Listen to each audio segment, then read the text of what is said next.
Ayan ho, nagpabili na naman si Yana ng kanyang baonan at lagayan ng tubig. Aba ay sa kakulit ho nito ay kailangan talaga naming samahan. Kahit na ho ako ay papilay-pila ay talagang sasamahan ko nga ho ito.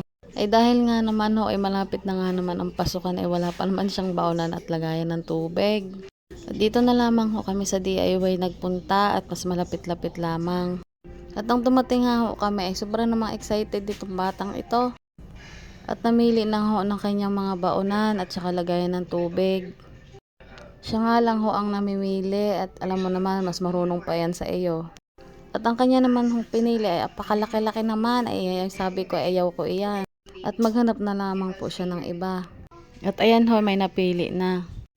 At ayan nga pala yung gusto ko kaso ayaw naman ng kanyang papa. Ayaw lagay niya naman ng tubig ay walang price at baka naman kamahal-mahal nun. Eh sabi ko i-punch niya. Ay abay pagka-punch niya naman ho ay hindi naman ho mag-punch ay tinawanan ho namin siya ng ama niya. Nako po pagka-punch naman po pala ay 239. Abay sabi ko ay wag iyan at sobrang mahal naman.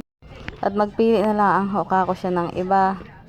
At ayun nga ho, may napili na siya, kulay white, gustong gusto niya, 169 lang. At sabi ko, ay sige, ayan na nga.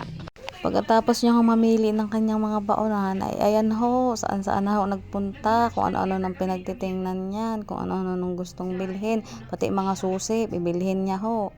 Dahil nga daw walang susi ang bahay namin pag umaalis, kaya daw ho magbili kami, pati daw po sandok, magbili na po ako dahil ho, wala na daw mga sandok.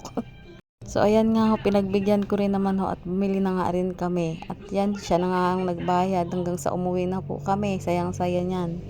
Yan po ang munti niyang kaligayahan, yung mag-shopping kahit walang pera.